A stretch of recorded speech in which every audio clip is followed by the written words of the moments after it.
Hello friends, നമസ്കാരം. Umm വ്ലോഗിലേക്ക് എല്ലാവർക്കും സ്വാഗതം. എന്താണ് എല്ലാവരുടെ വിശേഷം? സുഖമല്ലേ എല്ലാവർക്കും? അപ്പോൾ നമുക്കിന്ന് വെറൈറ്റി ആയിട്ടുള്ള ഒരു അലുവ ഉണ്ടാക്കാം അല്ലേ? അതിന് ഞാൻ ഒരു ബബ്ലൂസ് നാരങ്ങ എടുത്തിട്ടുണ്ട്. അതിൻ്റെ തോല് ഇതേപോലെയൊക്കെ കളഞ്ഞെടുക്കാം കേട്ടോ. നമുക്ക് ഇങ്ങനെ വാറിട്ട് കൊടുക്കുക.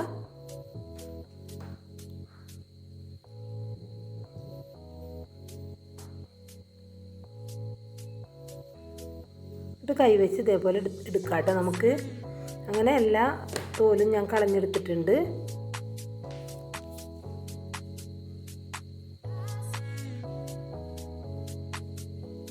ഇനി ഓരോന്നായിട്ട് ഞാൻ തിരിച്ചെടുക്കുന്നുണ്ട്. കണ്ടില്ലേ, കൈ കൊണ്ട് ഇങ്ങനെ എടുക്കാട്ടോ നമുക്കത്. പിന്നെ അതിൻ്റെ തോലും കുരുവും ഒക്കെ കളയണം. ആ ചെറിയ കുരു പോലും അതിലുണ്ടാവാൻ പാടില്ല കേട്ടോ. അപ്പോൾ നമ്മുടെ അല്ലെങ്കിൽ അത് ഉണ്ടെങ്കിൽ നമ്മുടെ അലുവ കഴിക്കും. അതുകൊണ്ടാണ് ഒട്ടും തോലും കുരു ഒന്നുമില്ലാതെ ഇതേപോലെ ഞാൻ എടുത്തിട്ടുണ്ട്. ഇനി അത് മിക്സിയുടെ ജാറിലിട്ട് കൊടുത്തിട്ട് ഒട്ടും വെള്ളം കൂട്ടാണ്ട് നമുക്ക് അടിച്ചെടുക്കാം കേട്ടോ. ഞാൻ അടിച്ചെടുത്തിട്ട് അത് അരിച്ചെടുത്തിട്ടുണ്ട്.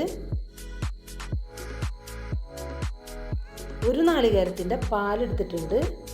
പിന്നെ ഒരു പാത്രത്തിലേക്ക് ഞാൻ അരക്കപ്പ് മൈദയും 1/4 കപ്പ് കോൺഫ്ലവറും ഇട്ട് കൊടുത്തിട്ട് നമ്മൾ എടുത്തു വെച്ച നാളികേരപ്പാലില്ലേ അത് അതിലേക്ക് ഒഴിച്ചു കൊടുത്തിട്ടുണ്ട്. കുറച്ച് ഒഴിച്ചു കൊടുത്തിട്ട് ഒട്ടും കട്ടിയില്ലാണ്ട് നമുക്കതിനൊന്ന് യോജിപ്പിച്ചെടുക്കണം കേട്ടോ.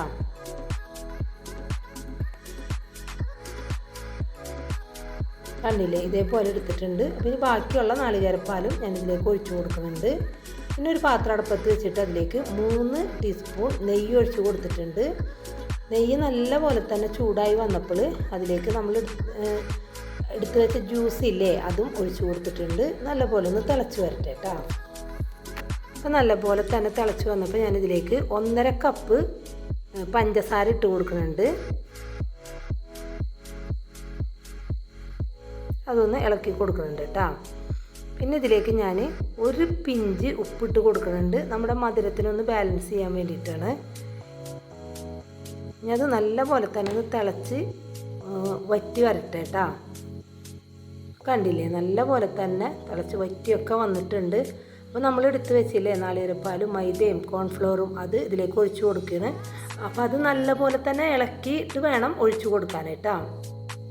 ഇനി നമ്മൾ കൈയ്യെടുക്കാതെ ഇളക്കിക്കൊണ്ടേയിരിക്കണം കേട്ടോ. അപ്പോൾ ഈ സമയത്ത് എനിക്ക് ഇത്തിരി മധുരം കുറവ് തോന്നിയപ്പോൾ 1 കപ്പ് പഞ്ചസാരയും കൂടി ഇട്ട് കൊടുത്തിട്ടുണ്ട്. പിന്നെ 2 ടീസ്പൂൺ നെയ്യും ഒഴിച്ചു കൊടുത്തിട്ടുണ്ട്. അപ്പോൾ ഞാനിപ്പോൾ ഇതിലേക്ക് 2.5 കപ്പ് പഞ്ചസാര ഇട്ട് കൊടുത്തിട്ടുണ്ട് കേട്ടോ. ആദ്യം 1.5 കപ്പ് പിന്നെ 1 കപ്പും കൂടി ഇട്ടിട്ട് നല്ലപോലെ കുറുകിയൊക്കെ വരുന്നുണ്ട്. അപ്പോൾ ഞാൻ വീണ്ടും 2 ടീസ്പൂൺ നെയ്യും കൂടി ഒഴിച്ചു കൊടുത്തിട്ടുണ്ട്. നല്ലപോലെ തന്നെ കുറുകിയൊക്കെ വന്നിട്ടുണ്ട്. അപ്പോൾ ഞാൻ അതിലേക്ക് അണ്ടിപ്പരിപ്പും കുറച്ച് വെളുത്ത എള്ളും കൂടി ഇട്ട് കൊടുത്തിട്ടുണ്ട്. നല്ലപോലെ എല്ലാം ഇളക്കി യോജിപ്പിക്കുന്നുണ്ട് കേട്ടോ. പിന്നെ അതിലേക്ക് ഞാൻ കുറച്ച് ഉണക്കമുന്തിരിയും ഇട്ട് കൊടുക്കുന്നുണ്ട്. അത് നിർബന്ധമൊന്നുമില്ല കേട്ടോ. എല്ലാം കൂടി നല്ലപോലെ തന്നെ ഇളക്കിയൊക്കെ യോജിപ്പിച്ചിട്ടുണ്ട്.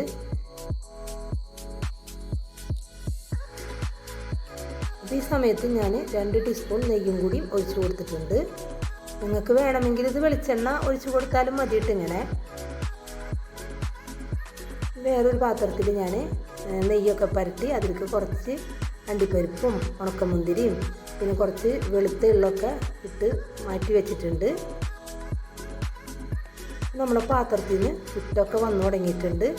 ആ സമയത്ത് ഞാനതിലേക്ക് 1 ടീസ്പൂൺ ഏലക്കാപ്പൊടിയില്ലേ അതും കൂടി ഇട്ട് കൊടുത്തിട്ടുണ്ട്. എല്ലാം നന്നായിട്ട് തന്നെ ആയി വന്നിട്ടുണ്ട്. കണ്ടില്ലേ, നമ്മളെ പാത്രത്തിൽ നിന്നൊക്കെ നല്ല പോലെ തന്നെ വിട്ട് വന്നിട്ടുണ്ട്. ഞാനത് നമ്മൾ എള്ളൊക്കെ ഇട്ട് വെച്ച ആ പാത്രമില്ലേ അതിലേക്ക് ഒഴിച്ചു കൊടുക്കുന്നുണ്ട്. കണ്ടില്ലേ, നല്ല പോലെ തന്നെ ആയി വന്നിട്ടുണ്ട് കേട്ടോ. അതെല്ലായിടത്തുനിന്ന് നന്നായിട്ട് ഇങ്ങനെ പരത്തിയൊക്കെ കൊടുത്തിട്ടുണ്ട്. പിന്നെ ഇതിൻ്റെ മേലെ ഞാൻ കുറച്ച് വെളുത്ത എള്ളും കൂടി ഇട്ട് കൊടുക്കുന്നുണ്ട്. ഒരു ഭംഗിക്കാണ് കേട്ടോ അങ്ങനെയൊക്കെ ഇട്ട് കൊടുക്കുന്നത്, നിർബന്ധമൊന്നുമില്ല. പിന്നെ ഞാൻ പിറ്റേ ദിവസം രാവിലെയാണ് പാത്രത്തിൽ നിന്ന് നമ്മുടെ അലുവനെ എടുക്കണത് കേട്ടോ. അപ്പോൾ നല്ല അലുവായിട്ട് തന്നെ എനിക്ക് കിട്ടിയിട്ടുണ്ട്. കണ്ടില്ലേ, നല്ല അലുവ തന്നെയാണ്. അപ്പോൾ ഇപ്പോൾ നമുക്ക് ബബ്ലൂസ് നാരങ്ങ കിട്ടുന്നൊരു സമയമാണല്ലോ. അപ്പോൾ നിങ്ങളെല്ലാവരും വീട്ടിലിത് ചെയ്ത് നോക്കണം. നല്ല ടേസ്റ്റി ആയിട്ടുള്ള അലുവയാണ്. നിങ്ങൾ ഉണ്ടാക്കിയിട്ട് ഇതിൻ്റെ അഭിപ്രായം കമൻറ്റിലൂടെ എന്നെ അറിയിക്കുകയും വേണം.